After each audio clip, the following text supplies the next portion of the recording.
mianatra eo a-tongotry Jesosy isan'andro.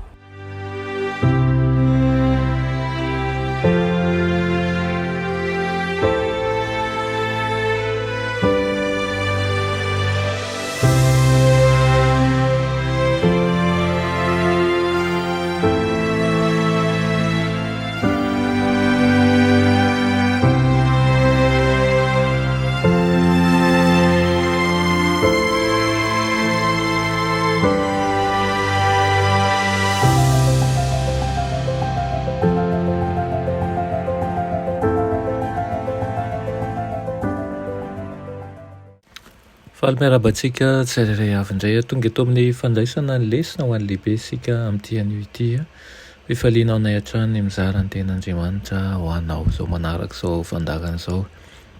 Aloha indirantsika ny amin'ny lesona anio dia hivavaka sika. Raha nay malala tsara indrindra mbola velom-pisaorana anao izay satria mbola nomenao izao fotoana izao indray fa nay mandika teninao dia ny any angatanay dia ny asa anao fiainanay tsirairay avy. Aminaran'i Jesosy, amen. Raha teny lesona antsika androany dia manao hoe Mihirà fihiram-baovao ho an'ny Tompo. Saika anao maka ny salamo fahatelo amby telopolo ao anatin'io no amaovaom-pasantsika ny lesona an'io no lahatsoratra izay ao anatin'izany.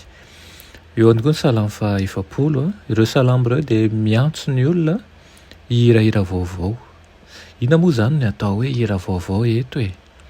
Ny anton'ilay hira vaovao dia ny fanekena vaovao, ny fahalehibiazan'ny Tompo sy ny fiandrianany eo amin'izao tontolo izao, ary ny fankasitrahana noho ny fikarakarana, ny famonjeny amin'ny mampahary sy mpitsara ny tany azy, ny fanafahana amin'ny fahavalo sy amin'ny fahafatesana, ary ny fankasitrahan'Andriamanitra manokana ny Israely no sasany amin'ireo antony manosika manokana kokoa ny hira fihiram-baovao. Raha misy hira hafa koa mideran'i Jehovah noho ny hatsara-panahy, ny feno fitiavana sy ny fahagagana.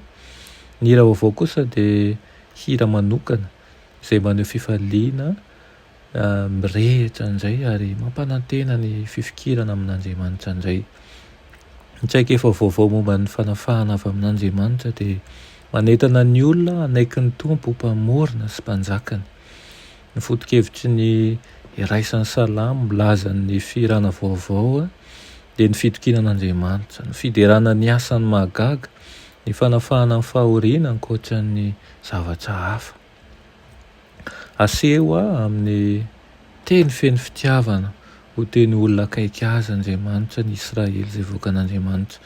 Ka midika izany fa manana ny toerana manokana indrindra amin'ny zavaboary rehetra ny Israely, ary noho izany dia didy sy tombontsoa indrindra ny fideran'Andriamanitra. Mampirisika ny mpino amin'ny taranaka rehetra araka izany ny Baiboly.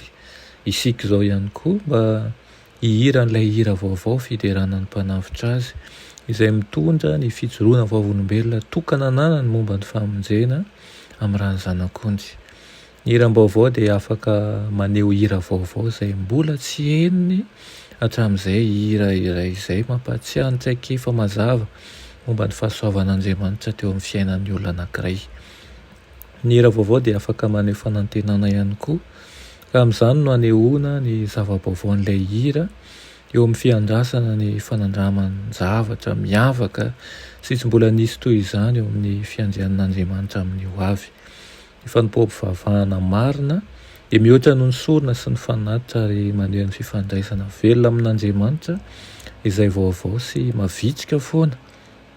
Amin'ny heviny anankiray dia azo lazaina tsotra hoe hira vaovao dia fanehoana vaovao. Na dia isan'andro aza ny fitiavantsika sy ny fankasitrahantsika izay nataon'Andriamanitra ao antsika dia mendrika an'izany mandrakariva ilay Andriamantsika. Lasaina noho izany hanao fihiram-baovao, mety amin'ny alalan'ny tononkalo, mety amin'ny alalan'ny fankasitrahana, mety amin'ny alalan'ny fanatitra, mety amin'ny alalan'ny hira mihitsy, fa aoka ho tsarovintsika mandrakariva fa manao zava-baovao antsika isan'andro ny Tompo. Vavaka risika, riranay tsara ny isan-danitra mbola misaotra anao izay amin'izany lesona nomenao anay izany. Ampianaro izahay hankasitraka mandrakariva ka hirahiram-baovao anao na amin'ny endriny maro satria fantatray sy nonay avy hatrany. fa mitsimbona ny mahakasika anay tsirairay avy ianao. Tiana ihany koa ny hitondra eto am-pototongotrao ny momba ny tsirairay avy eto izay mienso afandaran'izao.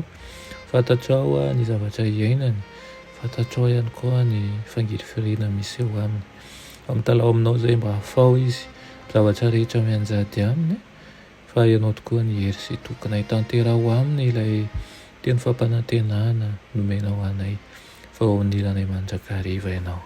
Anaran'i Jesosy, amen.